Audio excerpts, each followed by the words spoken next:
దేవుని బిడ్డలారా, ఈ రాజ్యము వేరు, నా రాజ్యము వేరని దేవుడు చెబుతూ ఉన్నాడు. ఎందుకు దేవుని రాజ్యానికి ఈ రాజ్యానికి పొంతన ఉండదు అంటే, పొత్తు ఉండదు అంటే, ఈ రాజ్యంలో అన్యాయాన్ని న్యాయం చేస్తారు, న్యాయాన్ని అన్యాయం చేయవచ్చు, లంచమిచ్చి ఏదైనా చేయవచ్చు, డబ్బు వ్యామోహం చూపించి ఏదైనా జరిగించవచ్చు, అబద్ధ సాక్ష్యాలు చెప్పి ఏదైనా జరిగించవచ్చు. కానీ దేవుడి రాజ్యము అట్లా కాదు. అక్కడ తీర్పిచ్చే దేవుడు ఆయన న్యాయవంతుడు.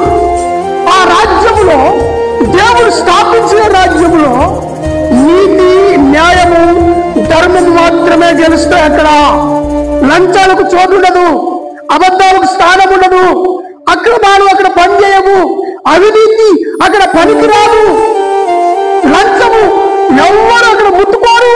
కాబట్టి ప్రేమ దేవుని బిడ్డలారా, నీతిని, న్యాయాన్ని, ధర్మాన్ని కలిగి జీవించండి. దేవుని రాజ్యములో తప్పకుండా మీరు ఆ దేవుని అనుగ్రహాన్ని పొందుకుంటారు.